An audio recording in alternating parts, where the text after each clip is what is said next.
तो hello friend, welcome है आपका हमारे यूट्यूब चैनल में।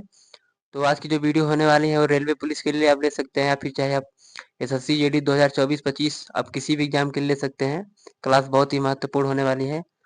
तो पहला प्रश्न है आज, निम्नलिखित में से किस नदी के मुहाने पर डेल्टा नहीं बनता?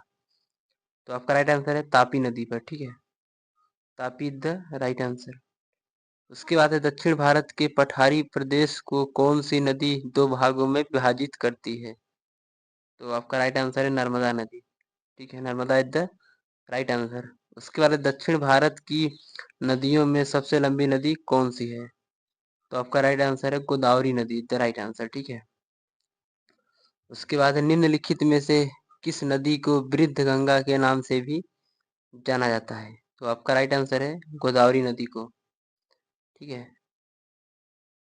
उसके बाद है, कार्डेमम पहाड़ी कहाँ अवस्थित है? तो आपका राइट आंसर है केरल में। Kerala is the right answer. उसके बाद है, गिरनार पहाड़ियाँ कहाँ स्थित हैं? तो आपका राइट आंसर है गुजरात में। ठीक है, Gujarat is the right answer. उसके बाद है, गारो खासी और जयंतिया पहाड़ियाँ किस राज्य में स्थित हैं? तो आपका राइट आंसर है Meghalaya. Meghalaya is the right answer आपका। उसके बाद निम्नलिखित में से कौन सी दक्षिण भारत की सबसे ऊंची चोटी है? तो आपका राइट आंसर है अनाईमुड़ी। ठीक है, Anamudi is the right answer. उसके बाद है, छोटा नागपुर पठार की सबसे ऊंची पर्वत चोटी है? तो आपका राइट आंसर है Parasnath. Parasnath is the right answer. उसके बाद धूपगढ़ चोटी स्थित है? तो आपका राइट आंसर है सतपुड़ा रेंज में। ठीक है, Satpura range is the right answer. उसके बाद है, अरावली श्रेणियां किस राज्य में स्थित हैं? तो आपका राइट आंसर है राजस्थान में। ठीक है। उसके बाद है, नंदा देवी शिखर स्थित है? तो आपका राइट आंसर है उत्तराखंड में। Uttarakhand is the right answer. उसके बाद है, हिमालय की ऊंची चोटी जो कंचनजंगा कहाँ स्थित है? तो आपका राइट आंसर है सिक्किम में। ठीक है, Sikkim is the right answer. उसके बाद है, हिमालय के सर्वोच्च शिखर माउंट एवरेस्ट की ऊंचाई कितनी है? तो आपका राइट आंसर है 8,848.86 मीटर। ठीक है। उसके बाद है, कोडाई कनाल किस पर्वत श्रृंखला पर स्थित है? तो आपका राइट आंसर है पालनी इज द राइट आंसर। ठीक है, पालनी इज द राइट आंसर। उसके बाद है, निम्नलिखित में से किस राज्य में सबरीमाला स्थित है? तो आपका राइट आंसर है केरल में।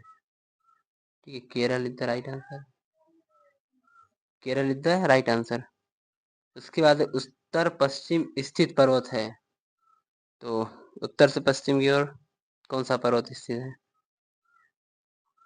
तो आपका राइट आंसर है Aravalli is the right answer. ठीक है, Aravalli is the right answer. उसके बाद है, सह्याद्री क्षेत्र के नाम से निम्नलिखित में से कौन जाना जाता है? तो आपका राइट आंसर है पश्चिमी घाट। ठीक है, पश्चिमी घाट इज द राइट आंसर। उसके बाद है, गुरु शिखर चोटी किस राज्य में स्थित है?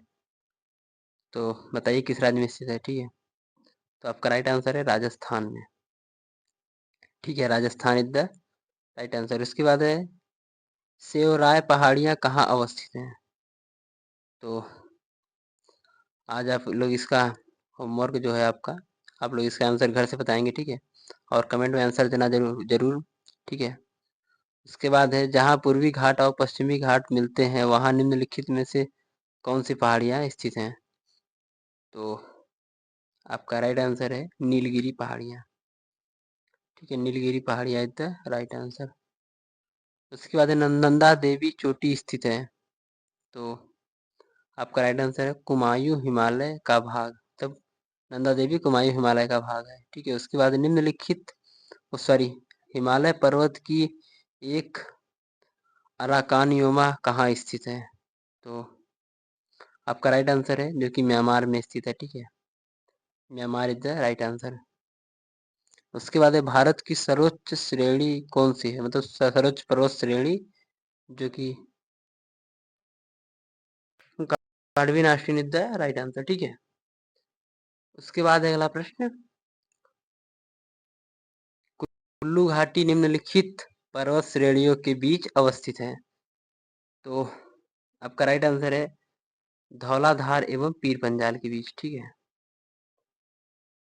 धौलाधार एवं पीर पंजाल। उसके बाद है हिमालय का दूसरा सबसे ऊंचा पर्वत शिखर कंचनजंगा भारत के किस राज्य में स्थित है।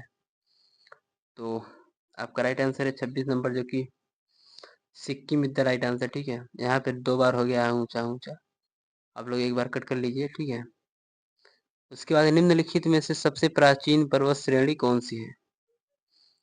तो आपका राइट आंसर है Aravalli is the right answer. ठीक है, अरावली पर्वत श्रेणी। उसके बाद है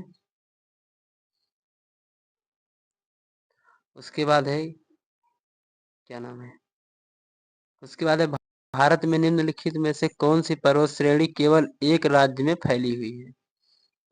तो आपका राइट आंसर है अजंता। ठीक है, उसके बाद है भारत में सबसे प्राचीनतम वलित पर्वतमाला कौन सी है। तो आपका राइट आंसर है जो कि अरावली द राइट आंसर। ठीक है, उसके बाद है अरावली पर्वत का सर्वोच्च शिखर कहलाता है। तो आपका राइट आंसर है जो कि Guru Shikhar is the right answer. उसके बाद है पश्चिमी घाट क्या है। तो एक भ्रंश कगार इज द राइट आंसर, एक भ्रंश कगार है। ठीक है, उसके बाद है प्रायद्वीपीय भारत में उच्चतम पर्वत स्थित है। तो आपका राइट आंसर है अनाईमुड़ी। उसके बाद है अगला प्रश्न, पूर्वी घाट पर्वत श्रेणी का सर्वोच्च शिखर है। तो आपका राइट आंसर है Mahendragiri is the right answer. ठीक है, उसके बाद है भारत में कृषि को दुष्प्रभावित करने वाला मौसम का सबसे महत्वपूर्ण तत्व है। तो आपका राइट आंसर है वृद्धि इज द राइट आंसर। ठीक है, वृद्धि इज द राइट आंसर। उसके बाद है नगदी फसल में सम्मिलित नहीं है। तो आपका राइट आंसर है गेहूं। ठीक है, गेहूं नगदी फसल में सम्मिलित नहीं है। उसके बाद निम्नलिखित में से कौन सी भारत में सब रबी की फसल नहीं है। तो आपका राइट आंसर है जूट। ठीक है, उसके बाद है भारत का सबसे बड़ा चावल उत्पादक राज्य कौन सा है। तो आपको पता ही होगा Paschim Bangal is the right answer. ठीक है, उसके बाद है अगला प्रश्न,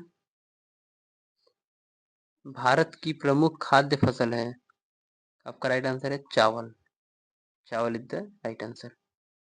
उसके बाद निम्नलिखित में से किस क्षेत्र को भारत का चावल का कटोरा कहा जाता है। तो आपका राइट आंसर है कृष्णा गोदावरी क्षेत्र को। ठीक है, कृष्णा और गोदावरी नदी के अगल बगल वाले क्षेत्र को। उसके बाद है भारत में गेहूं के प्रथम 3 बड़े उत्पादक राज्य कौन से हैं। तो आपका राइट आंसर है यूपी, पंजाब और हरियाणा। ठीक है, यूपी, पंजाब और हरियाणा। उसके बाद है भारत में अधिकतम कृषि योग्य क्षेत्र घेरने वाली फसल जो कि धान है। आपको पता ही है सबसे ज्यादा भारत में धान लगाए जाते हैं। ठीक है, उसके बाद है भारत में हरित क्रांति किस मामले में सर्वाधिक सफल रही है। तो आपका राइट आंसर है जो कि गेहूं व चावल में। ठीक है, गेहूं व चावल इज द राइट आंसर। उसके बाद जोजिला दर्रा किस राज्य में स्थित है। तो आपका राइट आंसर है लद्दाख, जो कि एक केंद्र शासित प्रदेश है। ठीक है, उसके बाद है बोमडीला दर्रा भारत के किस राज्य में स्थित है। तो बोमडीला दर्रा जो कि आपका राइट आंसर है अरुणाचल प्रदेश में स्थित है। ठीक है, बोमडीला दर्रा। उसके बाद है अगला प्रश्न, नाथुला दर्रा किस राज्य में स्थित है। तो बताइए आप लोग नाथुला दर्रा। तो इसका राइट आंसर होगा सिक्किम में। ठीक है, Sikkim is the right answer, Sikkim is the right answer. उसके बाद है तुजू दर्रा भारत को किस देश से जोड़ता है। तो आपका राइट आंसर है जो कि म्यांमार से जोड़ता है भारत को। ठीक है, तुजू दर्रा। उसके बाद है पालघाट दर्रा निम्नलिखित में से किन 2 राज्यों को जोड़ता है। तो पालघाट दर्रा जो है वो केरल और तमिलनाडु को जोड़ता है। ठीक है, केरल और Tamil Nadu is the right answer. ठीक है, उसके बाद है जोजिला दर्रा किसको जोड़ता है? तो आपका राइट आंसर है श्रीनगर और लेह को। ठीक है, श्रीनगर और लेह को। उसके बाद है पिपली घाट दर्रा किस किस पर्वतीय भाग में स्थित है? तो आपका राइट आंसर है जो 49 नंबर में अरावली में। ठीक है, उसके बाद है अगला प्रश्न, निम्नलिखित में से कौन सा दर्रा पश्चिम घाट पर्वतमाला में स्थित नहीं है? तो आपका राइट आंसर है पश्चिम में, पिपली घाट इज द राइट आंसर। ठीक है, पिपली घाट इज द राइट आंसर। तो आज की वीडियो खत्म करते हैं, तब तक के लिए जय हिंद, मिलते हैं नेक्स्ट वीडियो में।